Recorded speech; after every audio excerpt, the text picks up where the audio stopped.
What's good? It's your man BBondz. Oh my God. I'm hoping that this does not show up on the tape. But what's up?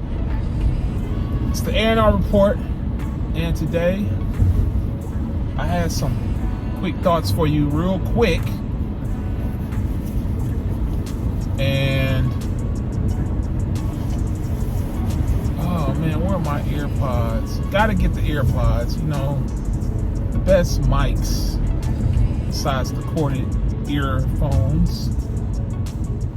But today I wanted to talk to you guys about something that is rather important. And what I want to say to you guys, you artists,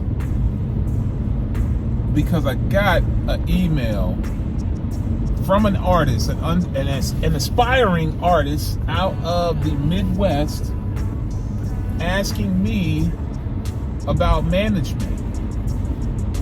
So I said,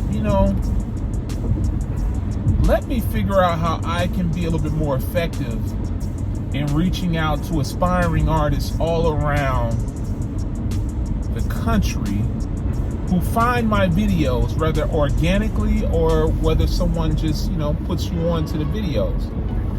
I want to be a little bit more of a help to you guys, to help you understand this music industry and the way that it is currently, and as well as give you some predictions on where I feel that the music industry is going to go. So right now, the music industry is kind of in a little bit of a transitional period because the artists right now are all doing the same thing. Now, of course, you probably heard this before, but I'm going to cut straight to the chase and get you the information that you need. Now, right now, of course, we are still slightly in this pandemic situation where there aren't a lot of open venues that are going to cater to aspiring artists to perform. So, point blank, I always say if there's no opportunities around or available, you need to create your own opportunities. And that's what you need to do right now. Create your own opportunities. Let me give you a story. Back in the late 90s, when I was recording and an aspiring artist myself, singing with a singing group, we often had this problem of not being able to find really good venues to record. So what I did was I said, Self, you've been really good at promoting parties. So why don't you promote a show? Why don't you create a show and open it up for you guys to perform, and you perform and often and also bring in some other acts that you're cool with or that you like, so that you can just have one big show. So in 2000, I believe it was maybe 99 or so, I had this idea and I took it and I ran with it. And I said, look, let me figure out something here. So I created a business plan and I started shopping it to various business people in the Cincinnati area where I grew up, or where I was at the time, to see if they would be interested in sponsoring us to do a show. And of course, we would give them proceeds from whatever we brought in through the door. But I went to this guy, I shopped all around, I sent it to a lot of people that I knew that had a couple dollars. I even sent it to some of my church folks who I felt, could help out in any way, shape, or form. And lo and behold, I got a catch. I got a hit. Now, this one was pretty much, I would say, just one of those prayers. It was a three-pointer from half court, so to speak. And I got in touch with this venture capitalist and financial planner. His name was Perrin Burse. Shout out to Perrin. But I asked Mr. Burse, I had a meeting with him. Well, let me take it back a second. I met him through a young lady, an older woman who went to my church. And she liked us. She loved our singing. And she had been to one of our shows because we were just doing shows anywhere we could find. And in this particular time, we did a show for a fun party. Now, for those of you who don't understand or don't know what a fun party is, a fun party is a party where, a woman, usually a woman, who sells like sexual toys, sex toys, lingerie, stuff like that. She'll have a fun party and invite a lot of single women, as well as married women, to come out and enjoy a night of music, drinks, as well as maybe some strippers, male strippers that is, and then also to pitch her products, which are dildos and all this other stuff, right? Yeah, I know, sounds crazy. But I said, this is the perfect opportunity for my group, my singing group, male singing group, R&B, to get in a room and perform in front of a whole bunch of horny, intoxicated ladies. You can't beat it.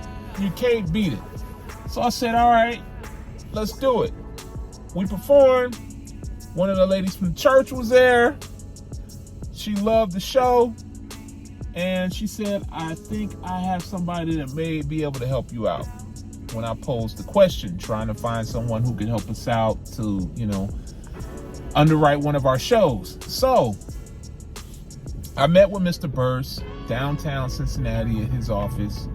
I went in and I had an elaborate business plan put together.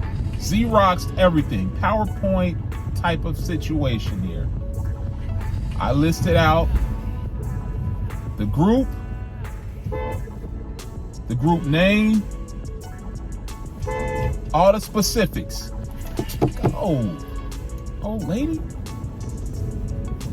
And lo and behold, after a 30-minute, 45-minute meeting where I pitched the hell out of my group and the opportunity, Mr. Burse said, all right, let's do it. So now I'm cooking with hot grease. I'm like, yeah, we got this. This guy he has the bag. He has the bag. It was nothing for him. He even offered some other things to add into that, like wardrobe and equipment and all this stuff. So I was like, all right, cool.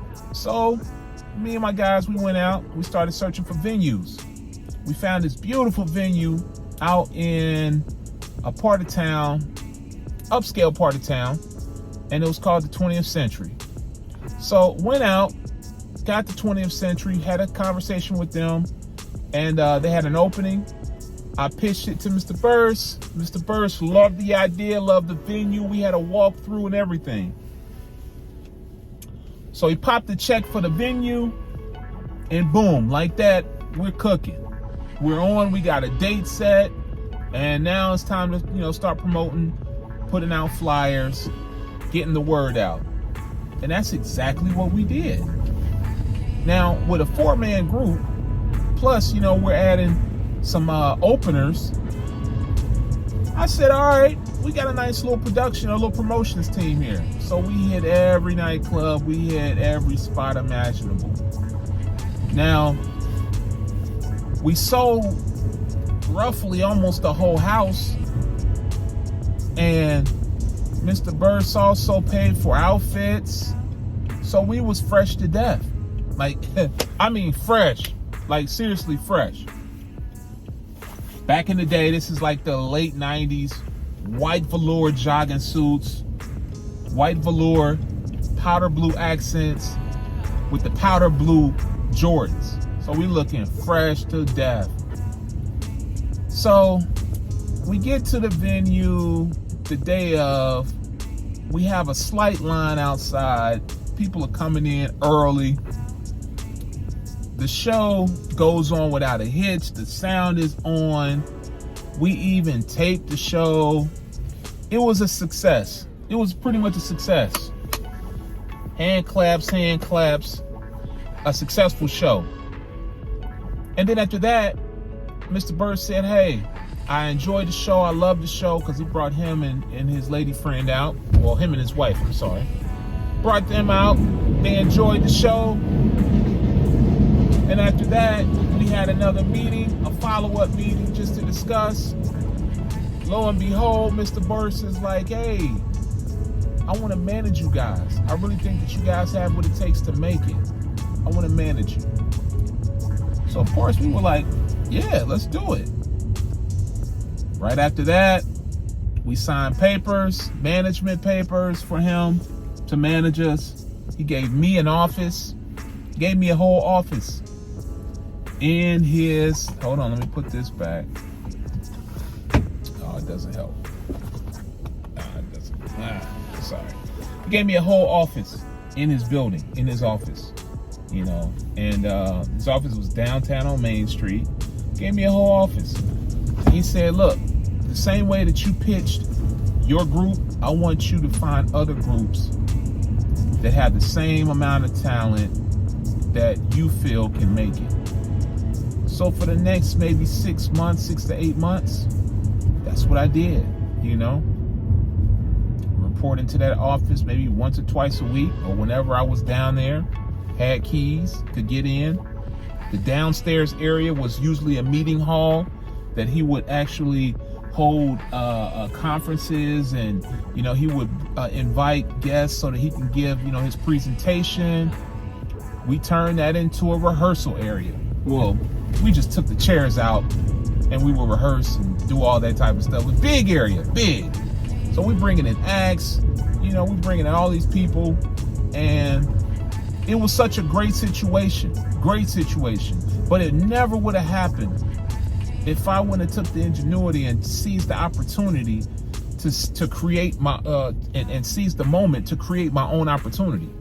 And that's what I'm telling you artists. Don't wait for people to open doors for you. Go out and knock on the doors. Go out and create your own doors. Because right now, especially right now where we're coming out of this pandemic, you know, they still have mandates in certain cities, certain states. These venues aren't going to be open for you. They're not. So you got to create your own opportunities to shine for your music, for you or your group or whoever that you roll with, to be able to showcase your talent. You can't just spend all day online spamming people's YouTube and social media pages with your music, or even their emails. I can't tell you how many emails I get of people just spamming the beats. Like, yo, you're sending me at least 3 to 4 emails per day about your beats. Like, I don't need that. I don't need it that much. If I haven't replied to you, please slow up on that. So that's pretty much what I wanted to go over with you guys. Right now, you have to create your own opportunities. You got to. And if you don't, then trust me, you're going to be sitting around waiting when you could have, you know, put something together that might turn into real gold for you. And that's what I did. I went out, saw my opportunity, I created it, and, you know, we were better for it. Really good time. We were definitely better for it. So I just want to pass that along to you guys, man. You know, you got to get out here and seize the day. No one's going to just open a door for you. You have to create your own door. You have to knock. So that's pretty much it for me. I want to thank you guys for tapping in with me. This was just something short. I just had a thought that I wanted to pass on to you.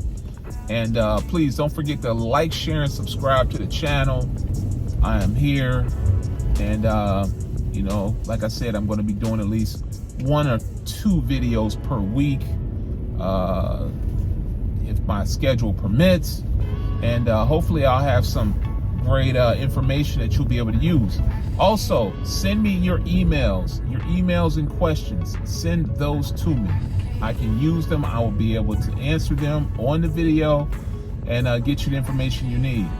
And finally, I am looking. Oh wow, I am looking to